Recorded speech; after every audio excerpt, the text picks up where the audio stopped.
arena of death, we'll witness two colossal flying titans engage in a bloody battle that will determine who is the ruler of the skies. On one end, a titan with a literal thirst for blood, the force of darkness made flesh, a monster armed with hellish weapons destined to inflict nothing else but pain, Titanus camazotz. On the other end, the angriest bird of all time, the monster known for its supersonic speeds, wild abilities, and an unpredictable nature, Titanus Rodan. Today in the analysis platform, we will analyze all battle attributes one by one, laying bare all their strengths, weaknesses, weapons, compiling all this data in a real simulator that will reveal which of these titans will live and who deserves to die. This is Fire versus Darkness, Predator versus Predator, Rodan versus Titanus camazotz. To generate an accurate battle simulation, we first must take into account both of these titans' corporal attributes and, more importantly, size. By looking at a 3D scan of both of these titans, we see that they differ greatly in terms of wingspan. Starting with Rodan, we find that most of his corporal mass is found on its wings, making up a wingspan that covers a whopping 871 feet. Despite this animal's standing height is rather short, only standing at 154 feet while slouched. Camazotz, on the other hand, may have a slight advantage in terms of height, but is dwarfed by Rodan in terms of wingspan. However, Camazotz does seem to have a greater amount of body mass if we ignore the wings. This will be important to account for whenever these titans are in close combat. In this face-off, Goji Center collaborated with Beasttopia, lending us their massive titan viewing facility so we can have a close look at these titans. Now that we are acquainted with their physical proportions, let us now enter the analysis platform and compare their attributes. Durability.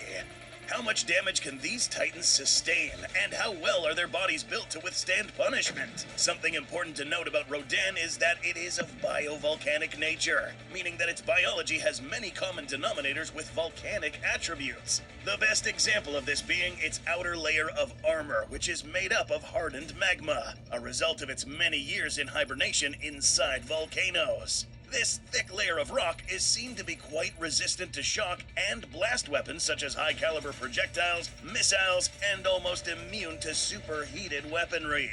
Also, this creature seems to be able to recover quite well from deep puncture wounds. After he was impaled by Mothra, for example, Rodan was able to fly well once again, enough for him to be confident enough to even challenge Godzilla afterwards. But perhaps the best example of how this animal can withstand other types of damage was the fact that even after Godzilla's superheated thermonuclear pulse was emitted, Rodan, who was still somewhere around here, still survived. Now, granted, he was a lot further from the blast than Ghidorah, but he still remained unscathed.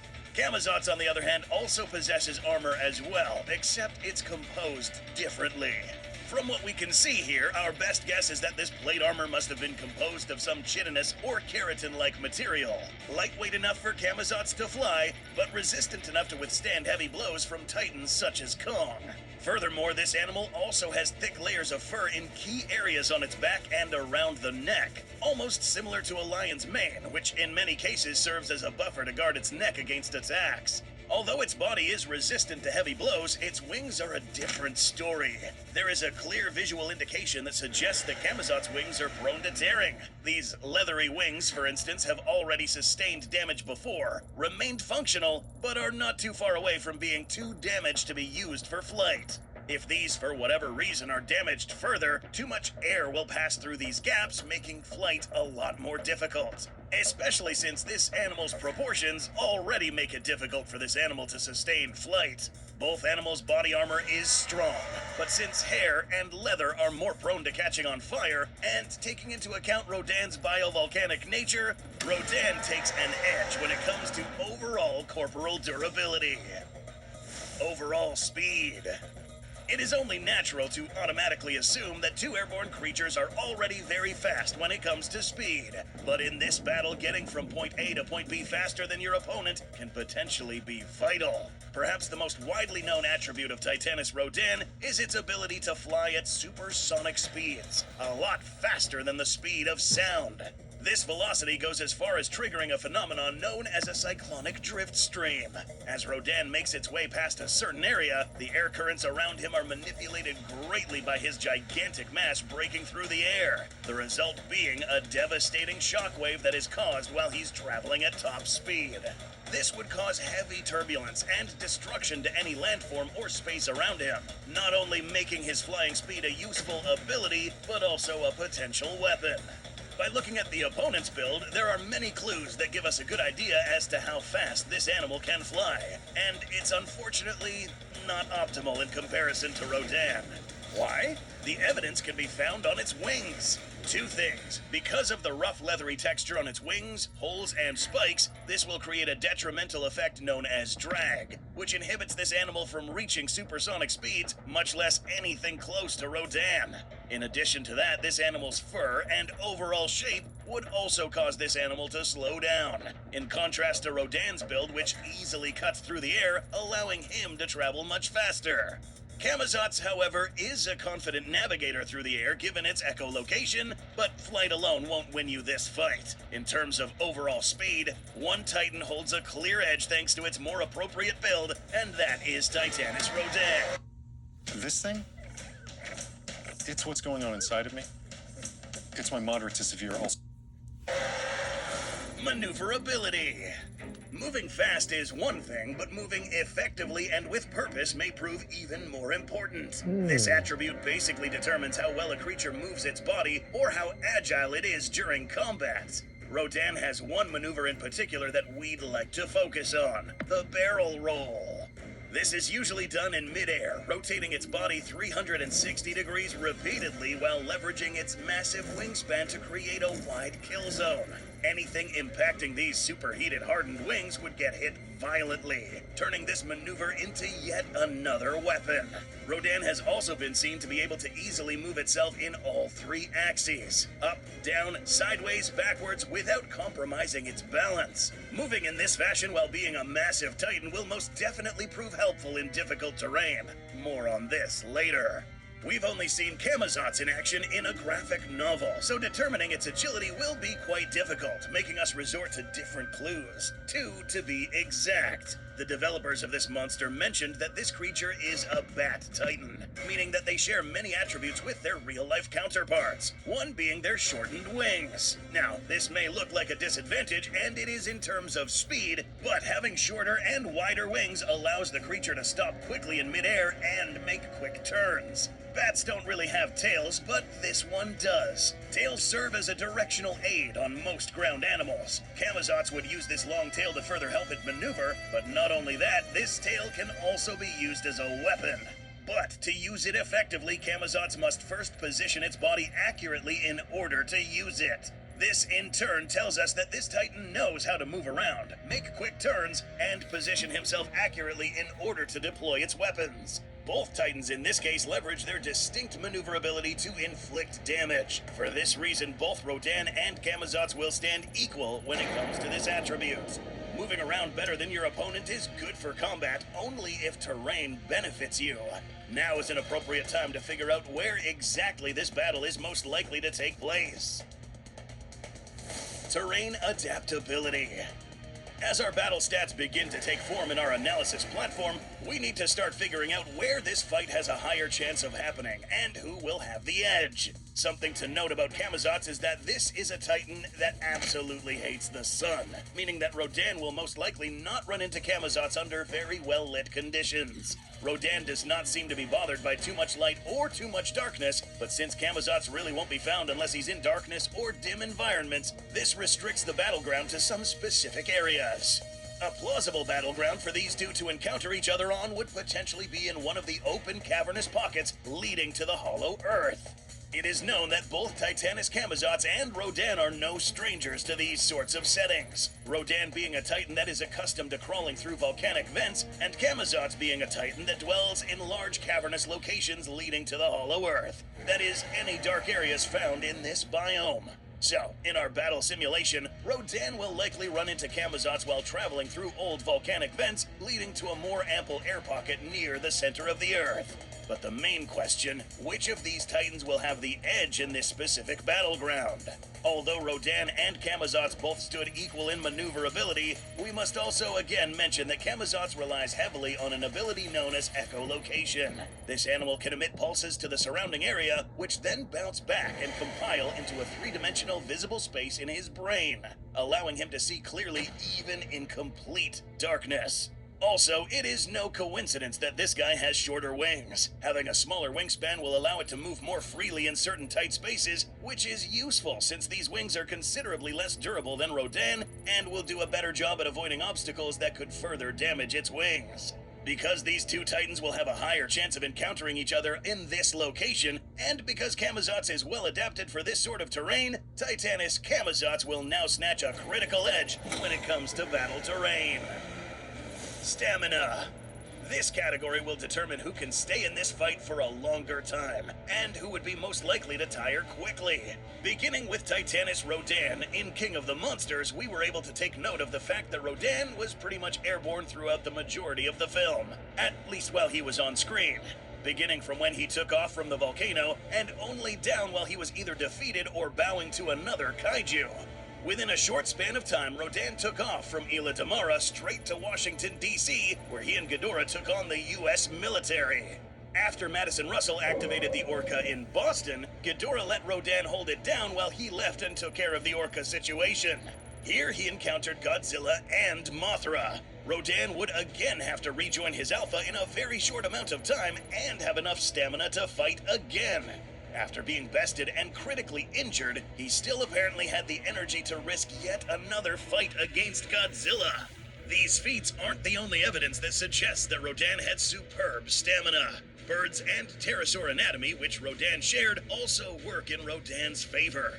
In the real world, both pterosaurs and birds have the most optimal body types to aid them in flight, but also keep themselves airborne. Both had hollow bones and air chambers in their bodies to make them lightweight and help cool down their powerful chest muscles. Rodan's fast recovery in Boston after Mothra's stinger wound stands as a testament to his fast healing ability. This would in turn continuously heal his muscles during strenuous activity, allowing him to stay in the fight longer. Camazotz, as discussed already, shares many similarities with bats. In the real world, these animals are known more for their agile abilities, but not so much as being long-distance flyers. Their heavier skeleton and less refined internal anatomy pales in comparison to that of birds. But another noteworthy factor is the condition of Camazotz's wings, as these are torn, allowing air to come through and forcing an already heavy titan to flap his wings more frequently and with greater force to keep him airborne. In contrast to Rodan, who doesn't face this problem. In this scenario, Rodan will be the titan who covers more ground, and Camazotz would likely try to conserve his energy, using short bursts of speed to his advantage. For this category, Rodan takes the edge for stamina. Intelligence. Here's where things get a little more interesting. And to better understand the intelligence of these creatures, we'll have to study some of their real-life counterparts, or those used in reference when creating these titans. Beginning with Rodan, we know that he's a shrewd titan with a tendency to be a little reckless. However, we must mention that this guy shares many characteristics with birds of prey. In the real world, these are ranked among the most intelligent creatures in the world, problem solvers, and with the cognitive ability to learn and put certain pieces of evidence together. But can it handle keeping his mental composure? Everyone deserves the fastest, most reliable internet speeds, regardless of where they live. Well, unfortunately, this guy has made it difficult for us to say he can. In the past, we have witnessed Rodan make rather dumb or rash decisions, such as putting himself at risk in exchange for an opportunity to attack. In 2019, we witnessed Rodan recklessly face Ghidorah, resorting to a head-on attack against a considerably much larger titan. Another example was when he tried to take out Mothra's head in an attempt to humiliate the female alpha, and missed repeatedly instead of hitting the larger chest area. In both instances, we see Rodan get bested in what would best be described as avoidable situations. Had it not been for its durability, this animal would have potentially been critically injured or even killed for its recklessness. To his merit, however, this can also be interpreted as fearlessness. Even against larger odds, Rodan wouldn't hesitate to attack, making this creature an intimidating foe. But is it enough to intimidate this thing? Apart from being scary looking, this animal proves to be a rather intelligent foe, not just on combat level, but also strategic. Let us remind you that this guy would also command these smaller creatures to do his bidding, using them as a distraction or deterrent against smaller jets so that he may focus on the main threat. In the real world, bats are said to be almost as intelligent as dolphins, can recognize familiar faces, and come up with unique strategies to effectively catch prey, and have very good memory. Similarly, Camazotz was seen to successfully best Kong by disabling his limbs during combat, which were his strongest weapons, and finding out that throwing this guy to the ground repeatedly would further weaken him at a faster rate. Later on in this episode, you'll find out that his large array of weapons will require a very smart brain to multitask and use these all at once. Both of these are very smart creatures that know how to use their weapons to maximum effectiveness. But Rodan's inability to think critically lowers the levels at which we perceive his overall intelligence, resulting in a very tight difference and a close edge for Titanus camazotz. Auxiliary weaponry. Apart from this Titan's beak, which we will discuss in the next section, Titanus Rodan possesses a very robust set of talons armed with very sharp claws, three forward-facing and an opposable claw securing a strong grip. Real-world birds of prey rely on these to not only hold on to prey, but to pierce certain muscle groups that allow the prey to fight back. But one thing to take note of is that these weapons become a lot more lethal if they are mounted on a creature that can fly at supersonic speeds, meaning that all of this force would then be projected onto these small tips, making this impact a lot more lethal. In addition to these talons, we see that Rodan is also equipped with claws on his wings. These are mostly used for grappling against an opponent in midair, making it easier for this Titan to accommodate itself to then proceed using its beak. On the other hand, we see that Camazotz is equipped with similar weaponry. Now, at first glance, it is obvious that attacking Camazotz's spiked body would be a daunting task. And with good reason, given that this Titan's wings behave as a melee weapon. Any contact made by these spikes would potentially wound any Titan that flies too close to these. Its talons are also similar to Rodan's, allowing him to grip tight into an enemy as heavy as Kong and proceed to lift him up. So, apart from being dangerous, Camazotz also possesses an incredible amount of strength. But this doesn't end here. Continuing on to the posterior area of this Titan, we find this: a long, spiked tail. Earlier on, we discussed that this weapon was used for maneuverability, but it can also be used as a whip of sorts. This prehensile tool is able to quickly grab an opponent's limbs, neck, or weapons and turn their strength into a weakness. Not to mention that Camazotz will deploy this weapon when the opponent least expects it. Since Rodan won't know this tail is prehensile until it's used against him, in this category, the Vampire Titan's larger array of close-ranged weapons and the deceptive use of this tail will give Titanus camazotz a critical edge in auxiliary weapons. Bite effectiveness. Moving up to these Titans' heads, we find that they differ greatly in anatomy and in the way they are used in combat. Immediately, we notice that Rodan does not have any teeth, but rather serrated edges, which aid in the cutting of Titan flesh. But in order for flesh to make it to this posterior part of the mouth, the meat needs to get ripped first. How? Well, it just so happens that Rodan's beak is very similar to that of modern birds of prey. Instead of taking a bite, these animals raise their heads and violently peck down, leveraging these sharp tips which pierce the victim. Once enough meat is caught in this hook, they rip upwards. Rodan uses similar maneuvers when it comes to attacking, pecking violently at Ghidorah's chest, or this futile attempt at decapitating Mothra. This pecking maneuver allows all the impact force to be concentrated here, which will help in piercing hard, flat surface areas. Camazotz's jaws are equipped with a few but deadly long, sharp teeth. But apart from that, we must notice that this squared, wide jaw possessed by this kaiju hints that this bite is really strong.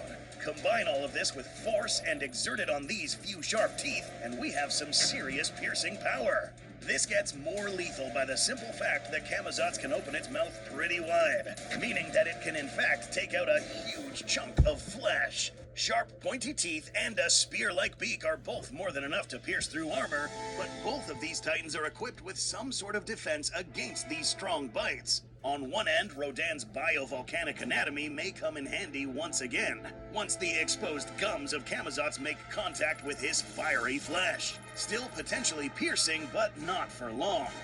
Rodan, on the other end, may end up trying to bite through this thick fur. As mentioned already, this thick fur may serve as a sort of cushion, slowing down a rapidly approaching sharp beak and mitigating its damage. Camazotz does have other vulnerable areas around its body, such as the chest, which is covered by this armor, but targeting these areas would force Rodan to be in a vulnerable position. Although both of these methods differ in methodology, both are effective against their respective opponents if used correctly, and both methods are similarly deterred, settling this as another draw for bite effectiveness. Special abilities. Here we go. Both of these titans will unleash forces that will literally make the battleground tremble. It is said that Rodan's biology triggers a phenomenon known as volcanoagrikinesis, meaning that as Rodan flies real close to volcanic formations, these would then erupt. Admittedly, any titan standing close to a volcanic eruption will know better and to steer clear of the blast, but maybe they won't be able to avoid this, the thunderclap. Now, you will recall that Rodan is covered by a hardened layer of volcanic rock. Rodan uses this to hit his wings against each other, emitting an outrageously strong wave of high pressure capable of destroying any smaller creatures flying nearby, and severely disorienting any titan that is standing or flying close by. This can manipulate the air currents that any other creature is traveling on, causing some pretty mad turbulence. Camazotz spits back with something of his own, the sonic screech. This titan is capable of amplifying a loud scream using frequencies that not only disorient titans, but literally hurt their brains if exposed long enough, causing titans to retreat or become stunned. This scream is so powerful that it will be able to liquefy small animals, destroy buildings, and have similar effects of the thunderclap. But which of these is more lethal? We'll have to pay close attention to details. The damage inflicted by Rodan's thunderclap is short-lived compared to the continuous stream emitted by camazotz. But one indicator of the strength of the shock is how these jets reacted to such impact. While camazotz was able to put these fighter jets out of commission, they weren't necessarily destroyed like the ones close to Rodan, telling us that this shock was more lethal. Additionally, this stronger shock could be emitted repeatedly if Rodan wanted to. While camazotz will be able to severely disorient Rodan with this screech, Rodan's thunderclap inflicts more initial damage. Not to mention that his presence alone causes alarming levels of turbulence around him. For this reason, Titanus Rodan will take the edge when it comes to special abilities. Metro presents a tale of two wireless customers. I've been a loyal customer since today. Forever. Which means X Factor. Before we throw these two titans to face each other, there are a couple of things to note about their personalities. As mentioned earlier, Rodan has an issue when it comes to making what we would consider wise decisions, putting himself at risk repeatedly without thinking of the instant repercussions.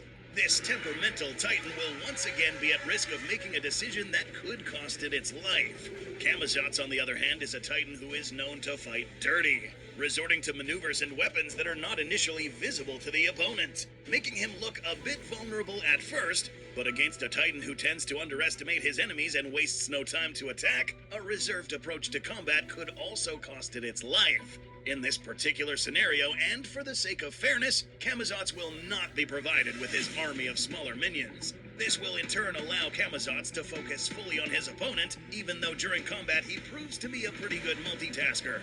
Today, Rodan will only worry about camazotz, which, frankly, is enough trouble already. It is now time to determine which of these titans will win in a fight to the death. Rodan, with its incredibly wide build and strong character, wins the edge in resistance, speed, stamina, and special abilities. Camazotz, the vampire titan, wins 3 important edges in terrain, intelligence, and melee weaponry. Both of these titans are equal when it comes to maneuverability and bite effectiveness. This fight will take place in the deep cavernous pockets leading into the hollow earth. In this scenario, Rodan is attracted to the volcanic-rich terrain found below, but in order to get to it, he must fly through camazotz territory.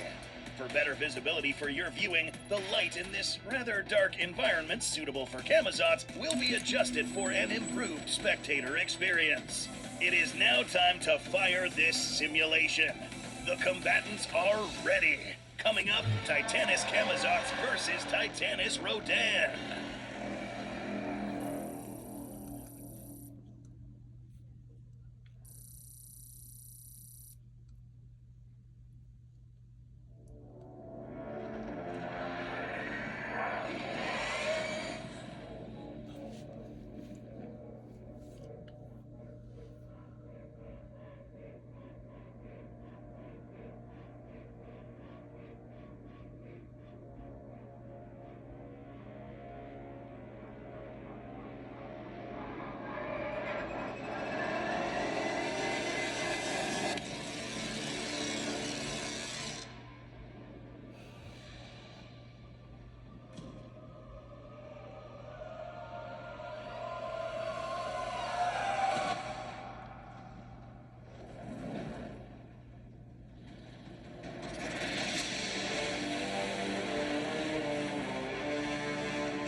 scene in this battle fire simulation, demon it is none other than prevails. Titanus Rodan who managed to survive this fight. After taking a look at the battle results, we find that flying speed and durability were the determining attributes that granted Rodan victory in this face-off.